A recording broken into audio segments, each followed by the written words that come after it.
Being able to use the full range of strategies and instruments at a manager's disposal has allowed hedge funds to profit from volatility in commodity markets. And this has seen hedge fund managers making just as much money when commodity prices decline as they do when they rise.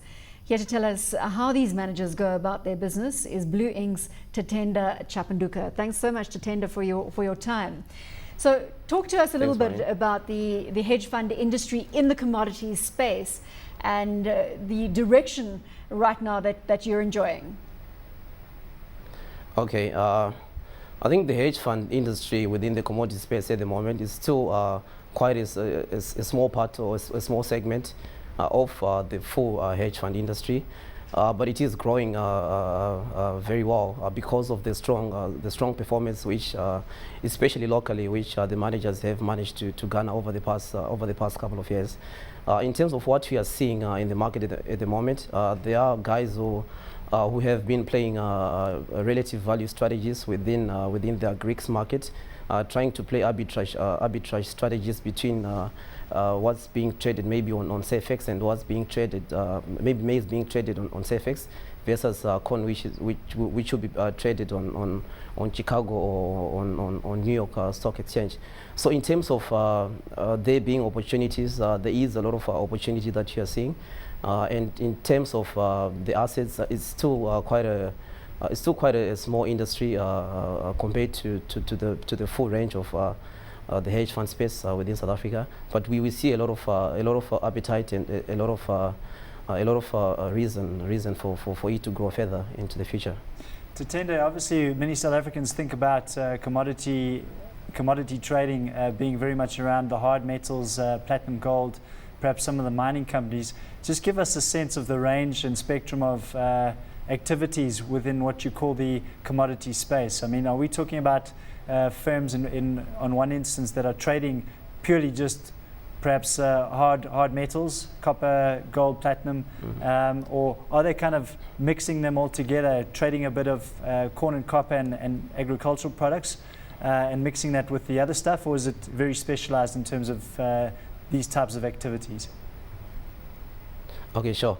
I think what we have seen within this space, commodities is a very it's a commodity skill, or the skill to manage a commodity portfolio is a very specialized type of skill. So what we've seen is that guys tend to specialize within the market that they have enough experience to operate within. So one thing that you'd find is that some guys, because of maybe their background, maybe they traded at Cargill or maybe Tiger Brands, they will trade a specific market. So you find that maybe some guys will trade just the soft commodities, and some guys will trade just the metals.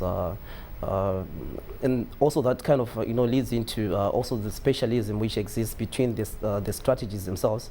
You also find that guys who play relative value strategies would tend to specialize within those relative value strategies, and guys who play directional strategies and manage futures would tend to specialize within those strategies. Just in terms of the ability to trade commodities, I mean, obviously we've got a very well-developed agricultural sector in South Africa. There's plenty of corn and things to trade on SAFEX. Just give us a sense of what are the guys trading when we move towards metals and mining and the hard commodities? Are they actually trading in physical overseas, or are they trading that locally, or are they using financial instruments to trade those in those markets? Okay. So, in terms of the fund that we have, or the managers that we have locally, those guys trade just within the liquid markets. They trade futures. They will trade options. They will trade swaps. So in terms of the strategies that we will invest into, or the strategies that we are seeing, it's guys who are trading on liquid markets across the world. Not much of guys trading the actual physical the actual physical commodities. But I think once you start going offshore, you also do get guys who play within the physicals, because there is also arbitrage which can exist between, say, the spot market and the futures market, and maybe you might need to implement maybe a cash and carry arbitrage strategy Tatenda, earlier you spoke of to extract alpha. But Tatenda, earlier you spoke of a very specific skill needed to trade commodities in the hedge fund space, and that obviously speaks to the volatile nature of the underlying commodity.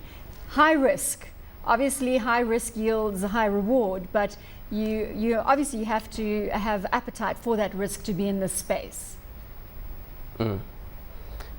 That's true, Bronin.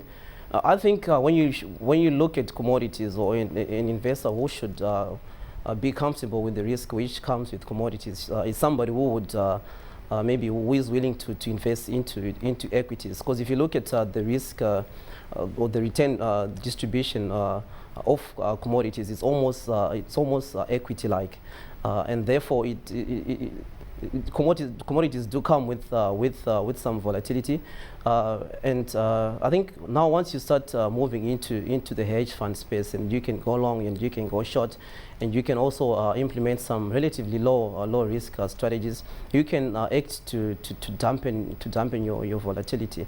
And for somebody who is not very comfortable with a lot of volatility in their portfolio, they can now come and invest into a fund of, say, into a commodity fund of hedge funds, because the commodity fund of hedge funds aims to bring together uncorrelated strategies within the commodity space and create a new product which has a better risk return payoff profile. Tatenda, just to ask you, I mean, and I think obviously it talks to the risk. Do the guys use the same amount of leverage in trading these commodities as they do in perhaps equities or fixed income? Okay. The guys will use much more leverage than equities, but much more in line with what the fixed income managers will use. I think when you come when you come and you look at commodities, you have to look at in a very different way to how you look at maybe equity risk. It's not really the leverage that you have to worry about, but it is say the margin to cash ratio, because it kind of like, it gives you a better feel of what risk you are actually running within a portfolio. So in terms of leverage, because they trade mostly derivatives, commodity managers will use much more leverage than equity managers. But I don't think leverage by itself indicates how much risk is being run within a portfolio. Tatenda, great chatting to you. Thank you so much for your time. Tatenda Chapanduka, research analyst at Blue Ink Investments.